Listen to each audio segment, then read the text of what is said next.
بالله من الشيطان اللعين الرجيم. بسم الله الرحمن الرحيم.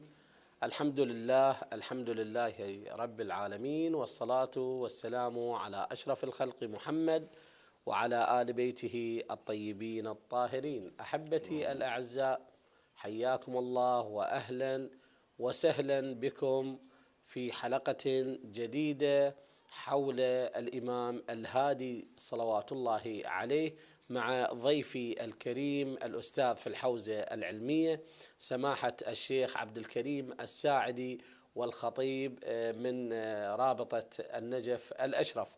حياكم الله شيخنا وأهلا ومرحبا بكم على شاشة قناة الإمام الصادق الفضائية.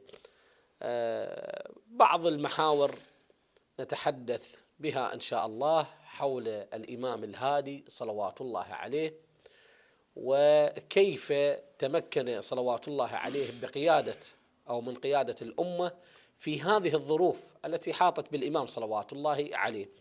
المحور الأول سماحة الشيخ بأن الإمام الهادي صلوات الله عليه ما بين قيادة الأمة وما بين ظلم حكومة بني العباس، فكيف حاول أن يقود الأمة صلوات الله عليه في هذه الظروف وفي هذه الضغوطات من دولة بني العباس؟ تفضلوا جزاكم الله خير.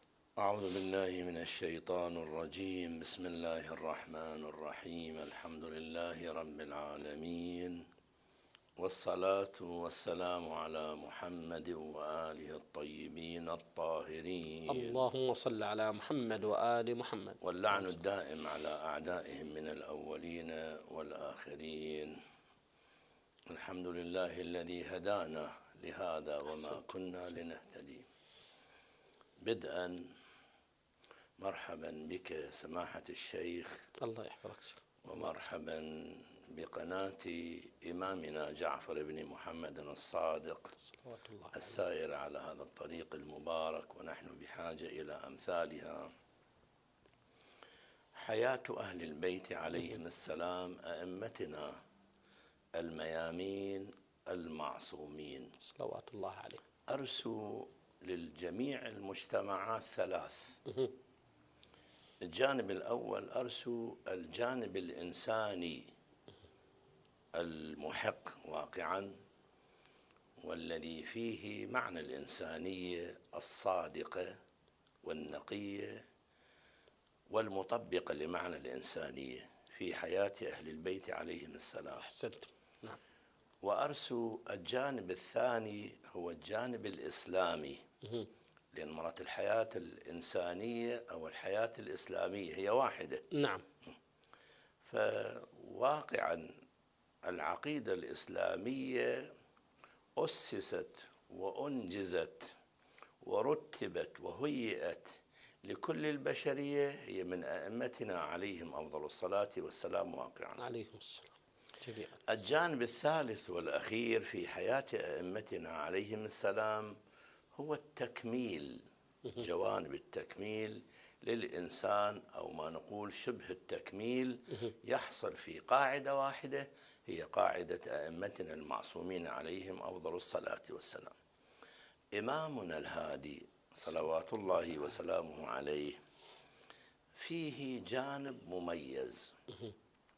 الجانب المميز بأنه التاريخ الذي يعرض علينا سيرة أهل البيت عليهم السلام. أول قدم وطأت أرض سامراء هي قدم الإمام الهادي سلام الله عليه. فلما تتحدث عن سامراء، بأي أرجوزة تتحدث عن هذه المدينة؟ لم تكن أرجوزة نقية وواقعية وصادقة إلا أرجوزة وجود الإمام علي الهادي في ذلك الوقت. مهما تريد أن تتحدث عن المدينة أو عن مكان المدينة، جغرافية المدينة، عقائد المدينة، توجه الناس المدينة، لم يكن لها ذلك الارتقاء إلا بمن؟ بالأقدام الطاهرة التي وطأت الإمام الهادي. وطأت تلك الأرض. الإمام الهادي يعد الإمام العاشر ويعد الإمام الثالث. العاشر من حيث التسلسل، بلي، والثالث من حيث قصر العمر، يعني أحسنتم. أئمتنا عليهم السلام، بلي. الإمام الجواد، سلام الإمام الله عليه. العسكري، الإمام الهادي. لكن قل أن قصر عمر الإمام هل كأنه جعل خلة في ذلك؟ قطعا. يعني قصدكم بالإمامة؟ بالإمامة، هي أحسنت. الإمامة، يعني الإمام بدور الإمامة، هي الإمام بدور الإمامة. في أحسنت. 34 سنة هو إمام. بلي بلي. وكعمره كله أيضا هم قصر عمره 42 سنة. نعم. عمر أحسنت. الإمام أحسنت. يعني 42 عمره بزمن أبي بلي بكامل بلي بالحياة. بلي. نعم. والإمام 34 سنة. أحسنتم. مع الظرف المحيط به. وكل أغلب أئمتنا عليهم السلام صلوات الله عليهم جميعا كلهم أحيطوا بأنظمة ظالمة. قطعا. ولكن مرات الظلم فيه جانب، نقول مثلا الإمام الرضا ظلم، ولكن أكو جانب مميز فيه، بأن أتيحت له فرصة أن يلتقي به الشيعة. وكذلك الإمام الصادق صلوات الله وسلامه عليه كان استغلال ما بين النظامين الظالمين، الدولة الأموية التي منتهية ونشوء الدولة العباسية، فكأنه أتيح. أما الإمام الهادي صلوات الله وسلامه عليه بمكانته، بعمره، بظلمه الذي أحيط به، هو كان بارزا في حياته. لأنه إحنا أكن مع ما عند الإمام، مع ما أحيط بالإمام، هو كأنه واحد من أبرز ما وصلت إليه الإمامة في حياة أئمتنا عليهم السلام. الظلم الذي أحيط به. وظل لما نجي إلى تسلسل الظالمين، الولاة الظالمين بحياة الإمام كلهم في ظلم. نعم. لكن هذا ما أجلس الإمام قطعا. زين شيخي، معذرة بأن هؤلاء الذين تولوا الحكم في إمامة ورئاسة الإمام صلوات الله عليه اتخذوا نفس المنهج وأكثر. يعني من المعتصم العباسي، المعتصم ابن هارون الذي بدأ كان ظالما، وكل واحد كأنه يتفاخر بما أداه من ظلم علما إلى أئمتنا عليهم. من المعتصم الذي شارك في قتل أبي الإمام الجواد إلى غيره. وأشد ذلك هو المتوكل جعفر ابن المعتصم. كان أشد ظلما، لا حول ولا بحيث عمل كل الجوانب الكثيرة والمتيسرة له في ظلم أهل البيت. إذن على هاي نظرتكم وقراءتكم للتاريخ بأنه الإمام كان مشخص وهدف لا بد بالإحاطة به. مسلم، لأن هدف يكتب كأنه إمام الحرمين في ذاك المكان. أحسنتم. بريحة أنه لو كان لك شغل في الحرمين فاخرج منها علي بن محمد الهادي. لا حول ولا قوة. وتكتب رسالة ينقلها التاريخ، رسالة زخرفية بكلمات غير واقعية. نحن في اشتياق إليك يا علي الهادي من أن يأتي لذلك المكان. وحينما أتى وضع في خان الصعاليك، يعني هذا المكان الذي لم يكن لأهل البيت عليهم السلام. حتى في بعض الروايات يدخل عليه أحد الشيعة يبكي لما رأى الإمام، قال لا يضرك هذا ولا تتأثر، نحن في مكان أكثر من هذا. كأنه كشف له الأمر الذي واقعا فيه الإمام. يعني كأنما المسلك الباطني ليس هذا. المسلك الباطني غير شيء، مسلك ظاهري تتأثر أنت. أحسنتم. نتعامل. أحسنتم. مسلك الظاهري. كل هذه الإمام، كل هذه الصورة اللي كانت محيطة بالإمام كان ناتجا مباركا ومميزا. لأنه لم يوقفه ذلك الظلم. كأنه يقول لك إحنا إذا جبنا الإمام يمنك يمكن نسيطر عليه من ذلك المكان. لكن حتى في ذلك المكان يؤثر صلوات الله. يؤثر، لأنه كلمة قالها مرات يقول الكلمة حينما تنطق من القلب. إذا من القلب مؤثرة. أحسنت. المتوكل ظالم وظلمه واضح، وأكو فد أحاديث وكلمات وأوصاف لذلك الرجل الظالم. لكن حينما أرسل على الإمام صلوات الله وسلامه عليه من الليالي، يقول في بعض الروايات أنه كان في حالة السكر وظلم نعم. ونشوة حكم، وأجبر الإمام على أن يتكلم كلمات. نعم. إنك شاعر. وبعض يقول على أنه خير بين القتل وبين شنو؟ لا حول ولا أن قوة. يأتي من قال لست بشاعر، نعم. لكن لا بد قال كلمة. بيده الكأس الذي عرضه على من؟ على الإمام سلام الله عليه. سلام الله عليه. وقال أبدا لم يخامر نعم جسدي ولا دمي ولا لحمي قط. أحسنت. قال قل من الشعر. قام لم يتهيأ لقصيدة. نعم. نعم. لم يكتب شيء، ولكن قال كلمات يقول تجعل تلك الكلمات من ذلك الظالم أن يبكي. أحسنتم. ويتعامل ويرمي الكأس من يده، ما شاء الله. ويتحول من المسيء كأنه المحسن للإمام. انظر لماذا ترى أيها الرجل.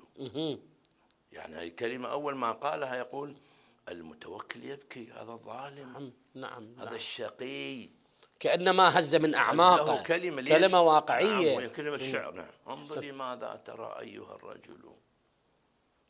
يعني فكلمات حتى باتوا على غلل الجبال ذيل غلب الرجال ولم تنفعهم الغلل واستنزلوا. أحسنتم. عز عن معاقلهم فأودعوا. أحسنتم. نعم. أين الوجوه التي قبلك وينها؟ يعني اختصر الحياة صلوات الله عليه بهذه الكلمات. ولم تتهيأ. مرات يقول واحد يا اكتب قصيدة للحفل الفلاني. أحسنت. اكتب. ما متهيئ ولا بيده بد ورقة.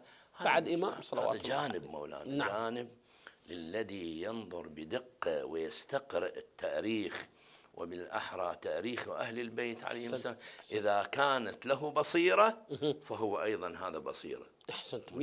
يقف على بعض التفاصيل. بصائر. ما هي البصائر؟ هاي واحدة من البصائر مولانا. أحسنت. للأجيال كلها واقع. نعم. أحسنت. طيب الله أنفاسكم. يعني صلوات الله عليه حتى أثرت إمامة الإمام بنفس الحكم، بنفس الظالم، في نفس الظالم. نعم. يعني نعم. أن يعتذر من عنده بينما كان يريد قتله. أن يعتذر من عنده ويقول نحن كأنه ضغطنا عليك يا ابن رسول الله، تفضل إلى البيت بعز بكرم. هذا شنو دلالة؟ نعم. أحسنت. دلالة على صدق ما كان في الإمام. لم يوقفه هذا الظلم أبدا. يعني بكلمة تهزه نفسه وتهزه. هذه القصيدة مشهورة. يعني مرات تشوف القصائد قد مرات تموت في وقتها في يومها تنتهي. أحسنت. ولكن هاي خالدة. أحسنت. خالدة. وكلما تقرأ تجد نتيجة. أحسنتم. ليش؟ لصدقه. هذا واحد من باب أهل البيت عليهم السلام. أحسنتم. الذين من كان في هذه الدنيا أعمى فهو في الآخرة أعمى وأضل. تبصر أيها البشر. فمنفعة أهل البيت منفعة إنسانية. أكيد. إنسانية. يعني من الذي يبعث لك في الحياة واقعية؟ هم أهل البيت. نعم. من الذي يرسم طريقا غيبيا لك في الذي لم نصل إليه؟ هم أهل البيت. نعم. من الذي ينفعون البشرية في كل العوالم؟ الآن أجساد رحلت. نعم. لكن رحل كل شيء؟ لا أبدا. الآن نتغذى بمن؟ بعلوم أهل البيت. نعم. بإناراتهم. هي المكملة نراها سماحة الشيخ. جزاكم الله خير الجزاء. هذا ايش تعتبرونه جانب إنساني؟ مسلم. جانب إنساني مسلم. أحسنتم. لأن مرات يريد يفصل بين الجانب يسموه الحياة الإنسانية والحياة الإسلامية. خطأ. نعم. هي الحياة الإنسانية هي الحياة هي الإسلامية. أحسنت. لأنه الإسلام شو يريد؟ نعم. ضالة المؤمن ما يدور عليها. وين لا يجدها إلا في هذا المنهج سماحة. يسموه الغذاء الروحي. نعم. نعم. يعني الإمام صلوات الله عليه سواء بأنه قنن أو حوصر أو حورب، تبقى منصب الإمام ومسؤولية الإمام ودور الإمام يبقى كما هو، يبقى للأزمنة حتى وإن غابت جسدي. يعني كإمامة الحسن والحسين صلوات الله عليه. نعم. وإحنا الآن نرى سماحة الشيخ الآن إيش قد أكو قنوات، إيش قد أكو تضليل، إيش أكو بذل مال في سبيل كأنه بعد الناس عن خطأ البيت. هي تبوع هاي زيارة زيارة سامراء. نعم. كم يقصده؟ وصل 2 مليون. بلي 2 مليون كل زيارة. نعم. يكفي. هي رسالة. هي رسالة.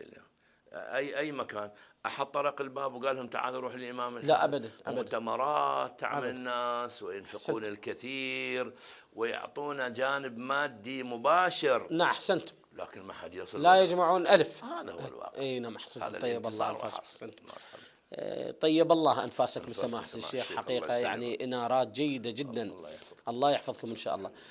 بالنسبة للشيعة الخواص، نعم. خواص الشيعة، أقول بأنه بما أنه الإمام تحت رقابة دولة بني العباس، نعم. ورقابة مشددة، ودولة بني العباس شيخنا دولة قوية. نعم. يعني نحن لا تكون أكثر عندنا من 500 سنة. أحسنتم. فإذا هذا العمر الطويل لهذه الدولة يدل على قوة الدولة. وإلا كيف كان يتعامل مع البريد مثلا في الهند والسند وبلاد فارس؟ هذا كان بريد وتشاور. قوة الدولة بالسيف سماحة. أحسنتم. نعم. أقول بأنه دولة هي مو خاوية على عروشها، بقوة، دولة قوية. نعم بقوة. في هذا الظرف كيف يتعامل الإمام؟ كيف يصل إلى خواصه، إلى شيعته، الأحكام الإلهية، الأمور مثلا التي نحتاجها مثلا في المسائل اليومية؟ نعم. كيف نتواصل مع الإمام في هذا الظرف؟ نعم. الإمام علي الهادي سلام الله عليه كبقية الأئمة عليهم السلام، لما نقرأ مثلا حياة الإمام موسى بن جعفر سلام الله عليه، كان وين؟ كان في السجن. أحسنت. سجن. أحسنت. بعض 14 سنة 12 سنة بالسجن. نعم. مع هذا السجن سمي باب الحوائج. ما شاء الله. بلي يعني ولده الإمام رضا لم يحصل معنا وبالسجن. يعني أحد الشعراء يمكن يقول لم يلهك السجن عن هدي وعن نسك. الله أحسنت. وإن كنت في السجن، يعني وحتى لو نعم. بالسجن أنت هادي مهدي. يعني مرات الهداية لأحد السجانين اللي ساجن ببيته اهتدت واحدة من النساء اللي أحسنت. اهتديت بمن؟ بسلوك هذا الرجل. أهل البيت على هذا نفس الشيء. الإمام علي الهادي لما بعد عن مكانه مولانا الكريم استخدم الوكلاء. نعم. يعني بين يديه ما يقرب 13 وكيل للإمام سلام الله عليه. ومرات مو الوكيل، من يوصل إلى الوكيل لا يتركهم في كل المهمات والملمات. بلي. أن يوصل لذلك الغير وكيل مو وكيل. نعم. الله يهيئ سبحانه بلي. وتعالى. بلي. وإن كان في ذلك المكان وإن كان محاط بمن؟ بالظالمين. نعم. لأنه كل أهل البيت عليهم السلام الإمام رضا المأمون إجابي بنظرة يعني هو يقولها غير واقعية. نعم. أنه إلى جنب داره وزوج ابنته وأعطى ولاية العهد، ولكن يقول هو قاتلي. علي هذا استخدم الوكلاء سماحة الشيخ ولكل السامعين والذين يرون ذلك، استخدم الوكلاء. ومرات مو الوكيل نفسه، من يوصل إلى الوكيل تبليغ الأئمة. يعني هناك سلسلة متصلة من الوكلاء ومن المؤمنين. نعم. الثقات هم يصلون الحكم الشرعي، أو إذا كان سؤال أو استفسار عكسيا يصل إلى الإمام صلى الله عليه وسلم. أيا كان مولانا الكريم أيا كان. ولذلك كان يعني كأنه يقول حتى في مجالس الظلمة احضروا. أحسن. خليك مكان بذلك المكان لتصغي وترد وتسمع وتجيب عن بعض كل ما يعرض، لأنه لو ذلك الظالم خلي لوحده قد يعمل لا يرد. صحيح. لكن بشجاعة أهل البيت عليهم السلام وهذا السلسلة للماضين. نعم. أنه أمام الظالم يجيب بكل قوة. نعم. أمثال أبو ذر رضوان الله عليه، أبو ذر الغفاري ورحمة الله كان يقف بكل شجاعة وشموخ. لماذا طرد من الشام؟ نعم. لأن نادى معاوية إلى عثمان قال هذا فضحنا الرجل. صح. قال أرسله إلي، أرسله، كان هذا النتيجة. نعم. أين عثمان وأين معاوية وأين أبو ذر الآن؟ أحسنت. فهذه كبقية أهل البيت. أحسنت سماحة الشيخ. هناك الكثير سماحة الشيخ، والعقول القاصرة من تقول بأنه الإمام صلوات الله عليه لو كان يقضي حاجة لقضى حاجته، بأنه أخرج نفسه من السجن. زين، فما هو الرد عليه؟ نقول هل بأنه يوسف صلوات الله عليه أيضا كان في السجن وهو نبي من أنبياء الله؟ هاي الصورة معروضة يعني في واقع للإمام موسى بن جعفر سلام الله عليه. بعض المشاهدين من تاريخ أهل البيت، مدرسة أهل البيت السيارة، مأتم الحسين مدرسة شنو؟ سيارة. نعم. أحسنتم. سيارة غذاء روحي متكامل. لما أنه تأتي مرأة أن ولدها ألقي من قبل السلطة في السجن، وخرجت شارعة عارضة يديها، رافعة يديها عفوا، صارخة بصوتها. أحد الذين لم يستقر في قلبه حب أهل البيت، ما بكي، قالت أنا ولدي ألقي بالسجن، وإلى أين؟ قالت إلى موسى بن جعفر. قال ألم تعلمين أن موسى بن جعفر هو نفسه مات بالسجن؟ فكأنه كأنما يستنقص والعياذ بالله نعم من وضع الإمام صلوات الله نعم عليه. هذا واقع الظالم وواقع المظلوم. أهل البيت في خانة المظلومين، لكن مع هاي المظلومية ما حجبهم سجن، أحسنت، ولا حجبهم ظلم، ولا حجبهم بعد، نعم. يعني لا مسافة ولا غيرها. الإمام علي هذا نفس الشيء مولاي، لما وضع في هذا المكان الذي قرب الدولة وقرب مركز الظلم، لم يوقفه شيء أبدا ليقول ما يقول. هاي العقائد. الإنسان دائما أمام ثلاثة. نعم. أمام الأقوال، نعم، باللسان، هي كانوا أشد جارحة هي اللسان أحسنتم. والثانية الأعمال، والثالثة العقائد، العقيدة التي ترسم لنا الطريق.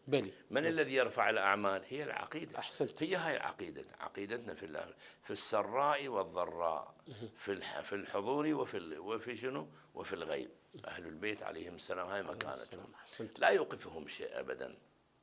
كلهم في ظلم، كلهم عاشوا مع ظالمين، ولكن لم يقم ذلك الظلم علما لأن يسيروا إلى أهل البيت عليهم السلام، ليسيروا أنصار أهل البيت وأصحابهم وشيعتهم يلتجؤون إلى. يعني نفس الإمام سلام الله عليه لما واحد يوقف يقول له أنا مطلوب في يدي، قال أنا راح أعرض عليك فد شيء، بس لا تعارضني. قال نعم. قال سأدخل إلى مكان وأنت تمسك وقول إني أطلبك بهذا المبلغ. تمام. يعني وكأنه ثبت عليه في ورقة حتى يعرضها أمام الناس. نعم. أهل البيت عليهم السلام اللي خصهم الله من عنده مولانا. نعم. وهيئهم من عنده. وإحنا لما نقرأ هسه في تاريخ أهل البيت، لما سيرة العلماء الماضين الله يرحمهم والحاضرين الله يمد في أعمارهم، سيماء الصالحين، نقول هذا بأي كتاب درس وتحت أي مدرس كانت دروسه معا. لكن لما تيجي لأهل البيت ذن اثنين ماكو. أحسنت. لا في كتاب درس، نعم، في أي كتاب، ولا عند أي أحد شنو درسه، وإنما الله خصهم من العلم اللدني الخاص. خصهم من عنده تبارك، وكان هذا نتاجهم. مظلومين ولكن يعين المظلوم. أحسن. لا يتركهم. لا يملكون مال ولكن هم شنو؟ يمونون شيعتهم والذين يحتاجون في ذلك. طيب الله أنفاسكم. أحبتي الأعزاء، فاصل إن شاء الله ونواصل هذه الحلقة المباركة عن إمامنا الإمام الهادي صلوات الله عليه مع جناب الشيخ الأستاذ عبد الكريم الساعدي. حياكم الله وانتظرونا في القريب الآجل.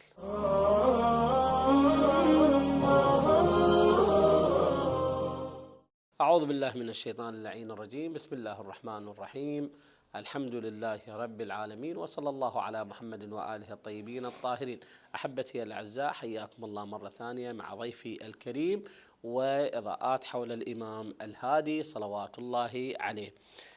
سماحة الشيخ، بأنه الإمام عرفنا بأنه صلوات الله عليه يتعامل بحذر ودقة وقوة. بينوا لنا هذه المفاهيم الثلاث، جزاكم الله خير. من الصغر أهل البيت عليهم السلام هاي الدلالات، كأنه بعضنا تقول بعمر 6 سنوات وكم شهر أرادوا لما اجى بعض الولاة الظالمين اللي يسيطرون على مجاري خطوط أهل البيت كلها، قالوا لنضع لهذا الصبي، يعدوه 6 سنوات صبي، معلم. لكن المعلم منين خلوه؟ من عندهم، باعتبار 6 سنوات حتى يسيطر على أفكاره، حتى يلهمه ما يريد. هم مو غايتهم تعليم، غايتهم حتى توجيهه. احنا ليش؟ حتى نسيطر عليه من الصغر. باعتبار 6 سنوات. شلون هسه احنا الأكاديمي بالبداية 6 سنوات شوين يبدأ تلقي يعني. أحسن. فهيئوا له أستاذ من عندهم وأمام راتب مغري، أنه تعال علم هذا بالطريقة اللي هم يريدوها. نعم. دخل الإمام علي الهادي في مدرسته هو الخاصة. نعم. بعد مدة التقى به محمد بن جعفر، قال: ما حال الصبي؟ قال: لا أسمح لك. قال: قل الشيخ ولا تقول صبي. قال: ما هذا؟ قال: إني أتعلم منه. سبحان الله. إني أتعلم منه وليس أنا أعلمه. يعني شوف هذا التأثير الأول. يمكرون ويمكر الله. بعمر من مولانا؟ بعمر 6 سنوات. يعني يقول ما وصل إلى 7 سنوات. نعم. بعمر أقل من 7 سنوات ذاك الظالم اللي أوكل ظالم بحسب منهجهم السيء. نعم. حتى يوجهون الإمام حسب مزاجهم، حتى يقول لك نرتاح. نعم. إذا هذا يقول لا، هذا شيخ ولا تقول صبي. مرت مدة من الزمن نفسه، ما حال الصبي؟ قال: ألم أقل لك لا تردد هذه الكلمة؟ أحسنت. إني تعلمت من عنده. ما شاء الله. هل سمعت من أهل المدينة صاحب علم غيري؟ هذا اللي المعلم. قال: لا. قال: فإني أتعلم منه. وآتيناه الحكمة صبيا. مصاديق. نعم، مصاديق. أحسنت. من مصاديق هذا النص وغيره بهذا العمر 6 سنوات. الآن أنا مرات أقولها حقيقة. نقول العلم لوحده غير كافي. نعم. الإمام أمير المؤمنين صلوات الله وسلامه عليه يقول: ليس الخير أن يكثر مالك وولدك، ولكن الخير أن يكثر علمك ويعظم حلمك وتباهي الناس بعبادة ربك، فإن أحسنت شكرت الله وإن أسأت استغفرت الله. إحنا هذا العلم ناخذه أقسمه من مصدر الأول. مو من مصدر الثاني. نعم. لا يخليه يلعب بأفكار أحد غير من خطأ أهل البيت. لا زالوا كأجساد رحلوا لم يبقوا في هذه الدنيا، هو علمهم الأول. يعني احنا العلوم الثلاثة الفرض يسموه، والعلم الأخرى أهل الفضل. نعم. احنا خلي الفرض نحصلين. أحسنت. إذا حصلنا أن تتقوا الله يجعل لكم شنو؟ نعم. فرقانا. أحسنت. هذا ده أول بيسمعها الشيخ. أحسنتم، جزاكم الله خير الجزاء. إذن ما أدري أني يتبادر الذهن رواية عن جعفر النقاش في زمن الإمام الهادي صلوات الله عليه. واضحة. نعم. واضحة. عندما أرسل له الظالم بأنه حجر وأراد صياغة هذا الحجر وانكسر بين يديه. أحسنتم. فوين الملجأ؟ للإمام صلوات الله عليه. لأن هو هذا إجا لما أنتم سمع شيء الله يحفظ. الله يحفظ. لما إجا قال له: سيدي أنا أوصيك بأهلي. قال: ما بك. أحسنت. وذاك أرسل له البغى أحد الأتراك الظالمين. نعم. ظالمي عرفه. قال له: أما أجلد وأما ما أقتل. بعد ما قال: ما الخبر؟ قال له: دز لي حجر وقال لي سوي لي رتبه لي، والكسر الحجر انكسر. يقول الإمام: أول ما رده بابتسامة. نعم. شوف هاي. نعم. شوف فضل البيت بابتسامة، يعني طمأنه. ثقة بالله سبحانه وتعالى. لا عليك. نعم. سيأتيك خيرا. سيد قال: ما لحظات اجل هذا قال لأنه عنده جوار 2 تخاصمن على هذا فاقسمه نصفين. أحسنت. وسوف نعطيك. سوف نعطيك. شوف رد أهل. نعم. سلام الله عليك. أحسنتم. واقعا. قلت لك لي سماح الشيخ حالة إنسانية وليس فقط حالة إسلامية. أحسنتم. إنسانية بحتة. يعني ما نقدر نقول. أنا قرأت في كتاب ابن قتيبة بأنه أحد الخلفاء قبل علي صلوات الله عليه، بأنه إذا دخل إلى صلاة الجماعة وكانت بيده درة، يقول عصا، يقول يلتفت على المصلين فمن كان منهم متقدم أو متأخر ضربه بالدرة على وجهه. يعني هذا التصرف وإن كان هو نابع عن قوة، بس إسلاميا إنسانيا ما نلقى. بينما شوف الإمام صلوات الله عليه مع رهبة هذا الرجل يتعامل بابتسامة. هو يعني أول ما أجابه مظهر ذاك نفسيا ارتاح، ثم أحسنتم. نطق باللسان المبارك والكلمة الطيبة اللي طمأنته. وفعلا هذا وين نجده؟ أين نعم نجده؟ أحسنت ما نجد إلا في حال في ولائنا إلى أهل البيت، الولاء الواقعي واقعا. نعم أحسنتم، طيب الله أنفاسكم. يعني لو كانوا قادوا الأمة صلوات الله عليهم لتغيرت الأمور كثيرا. أكيد. هي إحنا ما سبق الحديث، الأمة نفس مرت بمراحل 3 مؤلمة. نعم. مرحلة ما بعد النبي، هذا الأساس الأول اللي أسس أساس الأول ما بعد النبي صلى الله عليه وسلم، اللي ما طبقوا وصية النبي من نعم. كنت مولاه فهذا علي مولاه. أحسنت. أي راحوا إلى جانب آخر، فكان هذه النتيجة. هاي الوراثة الآن. نعم. هاي الخصومات. هذا كل الذي نعيشه. المرحلة الثانية المرحلة الأموية. بلي 40 سنة يشتم علي بن أبي طالب. لا حول ولا قوة إلا بالله. زين ذولا الشيخي اللي كانوا يسمعون بأنه علي يشتم. نعم. ومناقب علي ملأت الدنيا. هذا ما يصير عنده ازدواجية بالتفكير بتلقي المعلومة لما يصعد الخطيب ويشتم أمير المؤمنين ويجد بأن النبي صلوات الله عليه يقول من كنت مولاه فهذا علي مولاه. القرآن في الآية يقول إنا لننصر رسلنا والذين آمنوا في الحياة الدنيا ويوم يقوم الأشهاد. بعد أكو لطيفة، الإمام الجواد صلوات الله وسلم والد الإمام يقول المؤمن يحتاج إلى 3 من ضمنها توفيق من الله.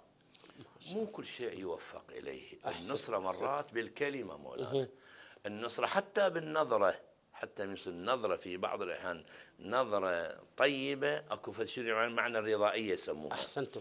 النصرة حتى بالإصغاء. هذا ما موفق. ليش؟ لأنه واقع غير صحيح.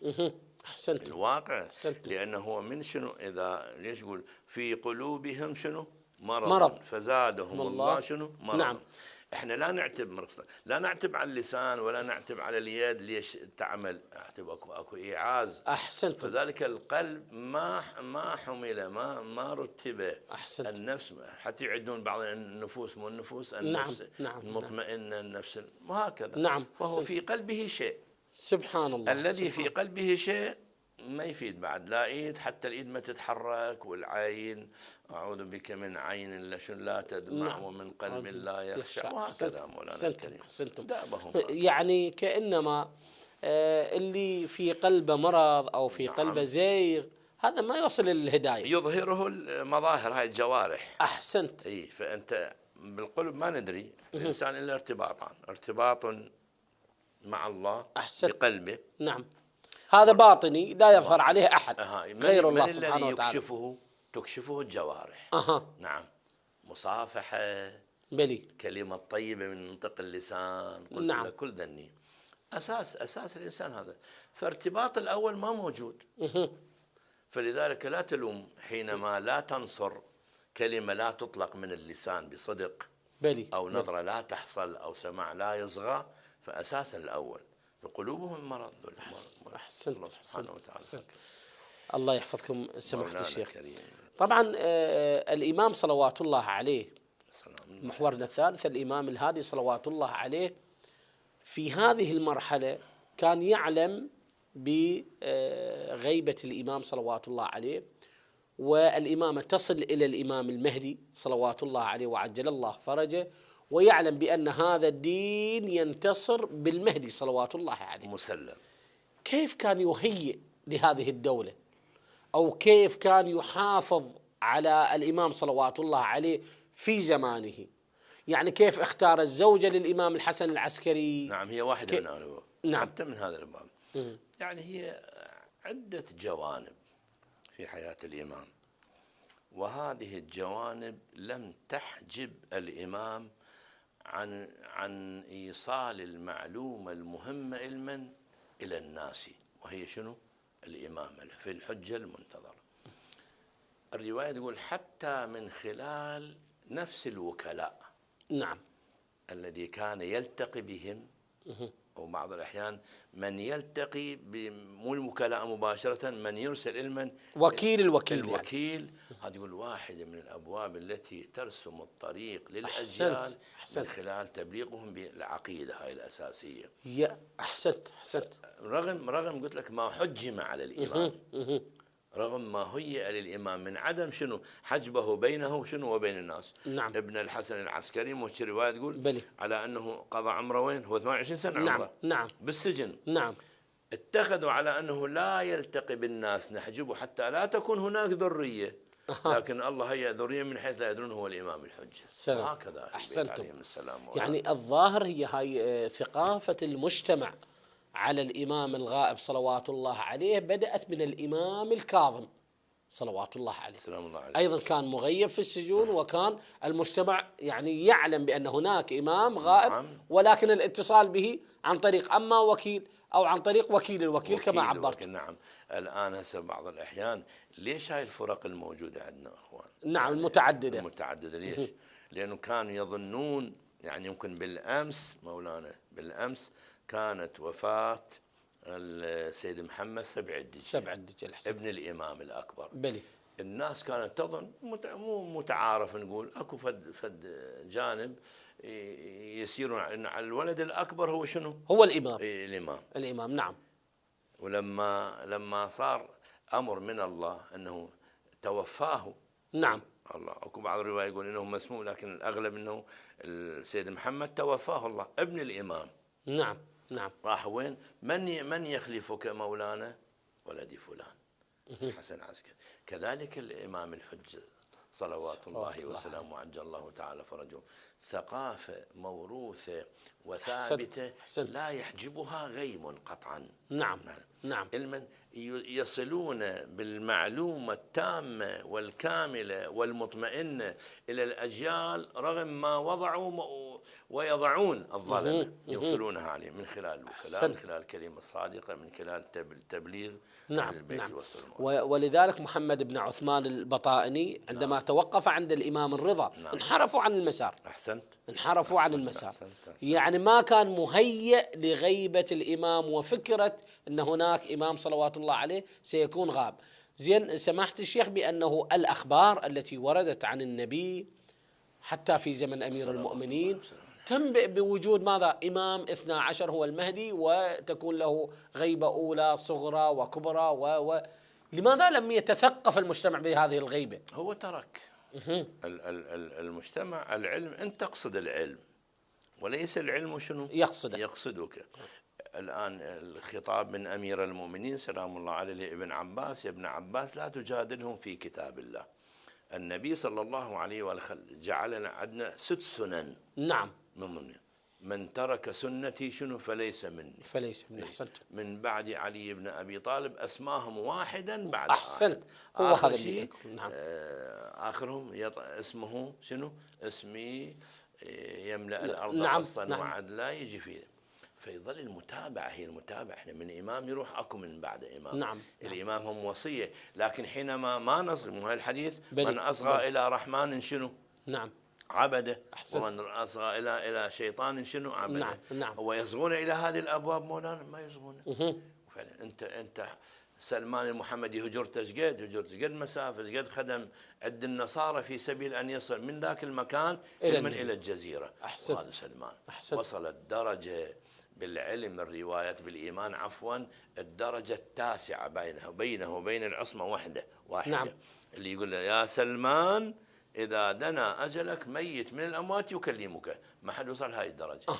ليش؟ نعم. سلمان قعد وجاء العلم لا أبيد ساعة. ذني 3 مولا: العالم والمسجد والكتاب القرآن. ذني 3 الأدوات الإلهية. نعم. حينما تترك لا يحصل شيء مولا.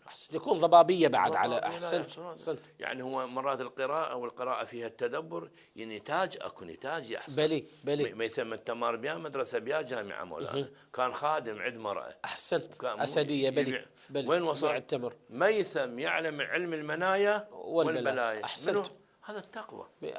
أحسنتم. طيب الله أنفاسكم. يعني سلمان رضوان الله عليه الشيء بالشيء يذكر.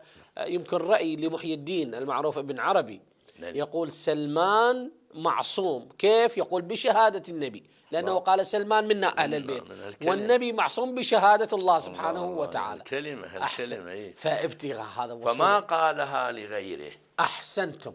أحسنت. يعني تفرد سلمان بهاي، سلمان منا. أهلا. أي. نعم أحسنت.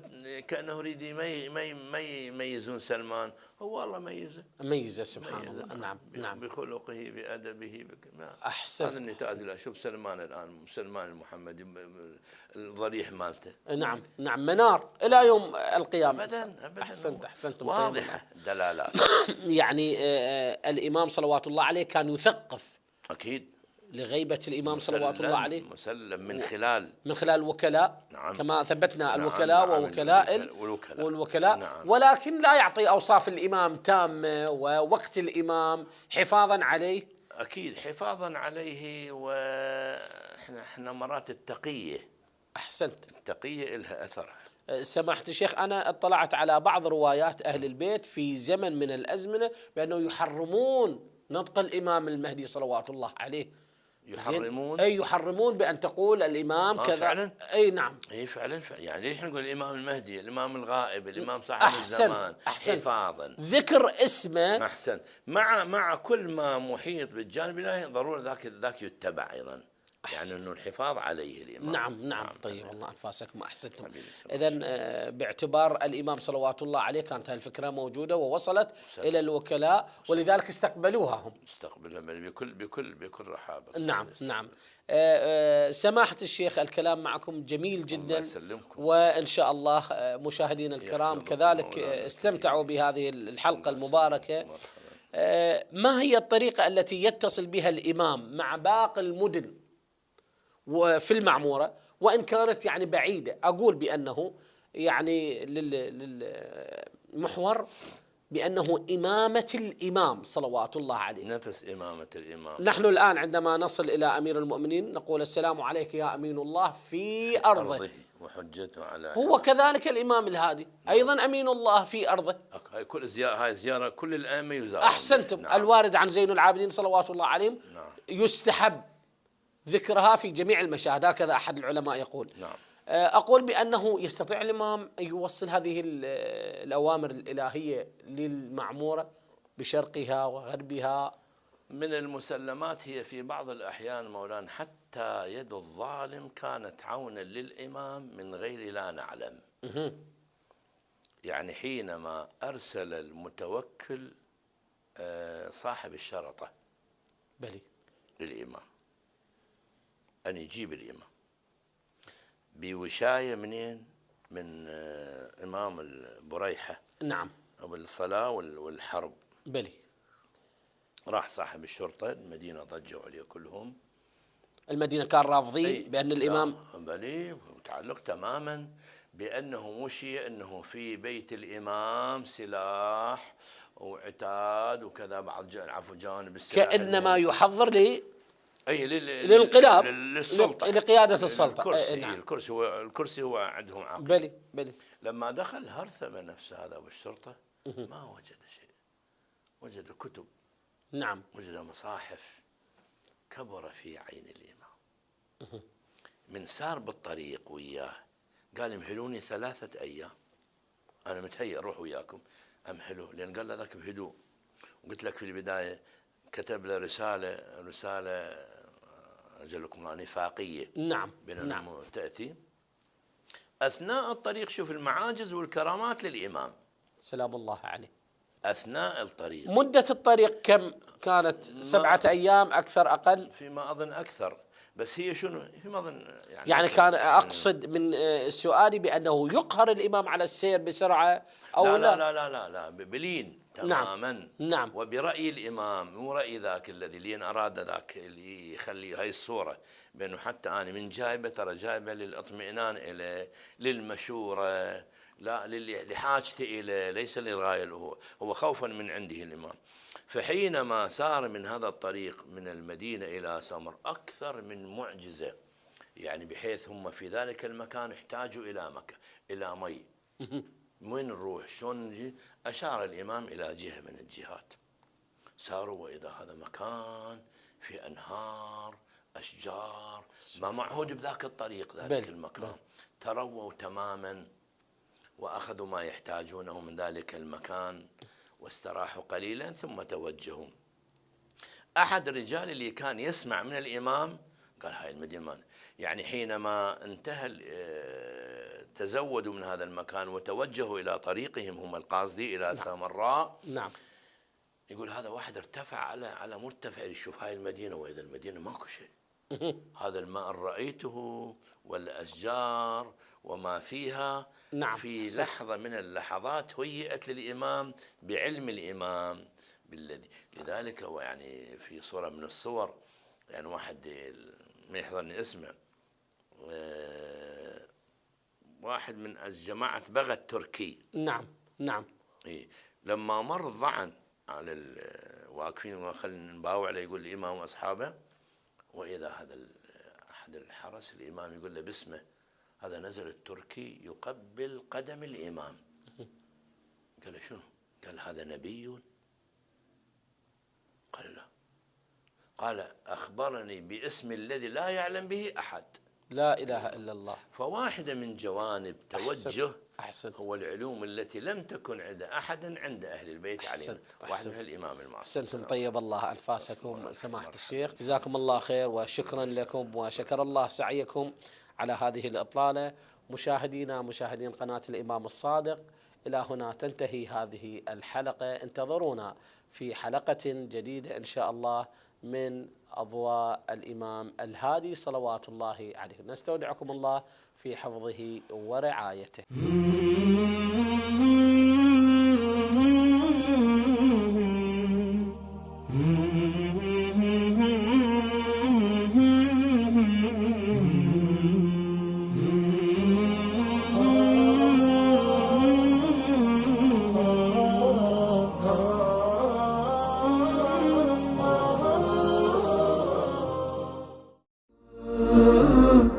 Oh